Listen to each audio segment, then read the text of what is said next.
one of your core responsibilities as a board director is to assist other board directors in making informed decisions. And during the course of your time on the board, you will be called upon in several instances to write a board paper to help influence or inform the board with regards to their decisions that they need to take. And it's really important that as a board director, you really hone your craft in terms of being able to prepare succinct, powerful, influential board papers. It's very important that these documents are written very carefully with a lot of thought, and it's very important that you're very clear with the board as to what you're trying to provide in terms of information. Now, I've just done a board paper myself on an employment legal matter, and it was really important to do a lot of research. So before I even put pen to paper, I had reached out to several trusted colleagues in the legal community. I had got some specific advice, both informal and formal, and I had really sort of collated quite a bit of information about the matter and had really sought to really reach out to my own really powerful business network and leverage the right advice for the board. And keep in mind that, you can't always run off every 2 minutes and solicit legal advice. Legal advice can be extremely expensive. And so, part of your responsibility as a board director, if you have levels of expertise in certain areas, is to gain that information and to leverage those networks where possible. When you go to put pen to paper, it's very important that your board paper is structured very clearly, and it should never be war and peace. So you don't have to give the board every little bit of detail, every little piece of the conversation that you had with someone.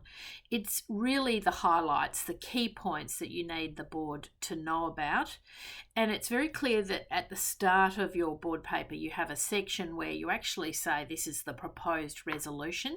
This is where you want the board to land in terms of some sort of a decision being taken.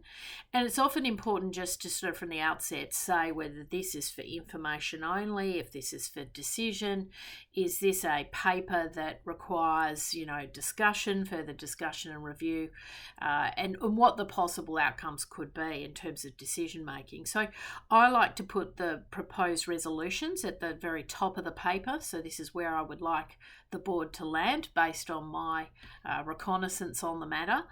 And then I'm going to provide the detailed background. Now that might only be a paragraph of information. So how have we reached this point? And then the detail of the issue. So, that might be a page of content, maybe a little bit more, but really it should be very, very succinct and powerful. And in that section, you might talk about, in my case, I was talking about a change in the law. What were the implications? What were the legal risks? What were the risks to the business strategy? What were the financial ramifications? But it was all done fairly succinctly in sort of almost like a bullet point format. And then I referenced who I had approached in the market to gain advice from that helped form my opinion. I had a very clear opinion. I think when you write board papers, it's really important that you do come to the table with an opinion. Often we see board papers where everyone's sitting on the fence. That doesn't really help. So, you have to take a position in most instances and you want to argue your point and get that point across to the board. And that's the whole point of bringing your expertise to the table. Now, there may be some matters where you do have to sit on the fence and you want to provide an issue, these are A, B or C pathways that we could take as a board of directors. And so you might provide different options.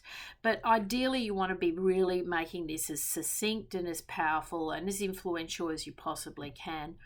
And then you might have a section in your board paper where you've got the actual recommendations of the practical steps that would now need to happen if this resolution was adopted.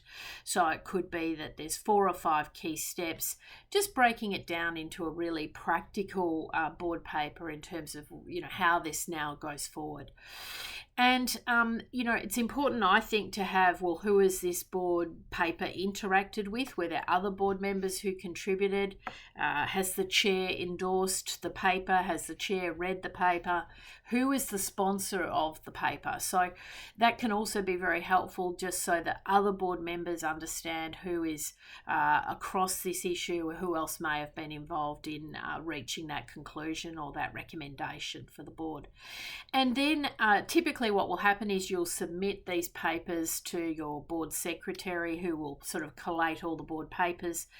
Sometimes these papers have to be in camera, and that's important to note as to when certain matters need to be discussed, maybe without a CEO present.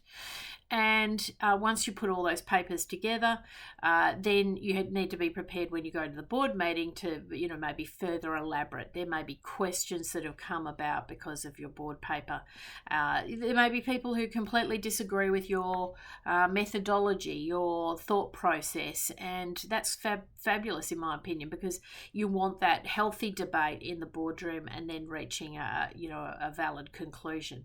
So very important work. I was very fortunate. I went through the Bond University Master of Laws program in Enterprise Governance, and the whole program was based on writing board papers. And I think I probably wrote 20 plus board papers during the course of the program, and it really helped hone my leadership, writing, communication skills.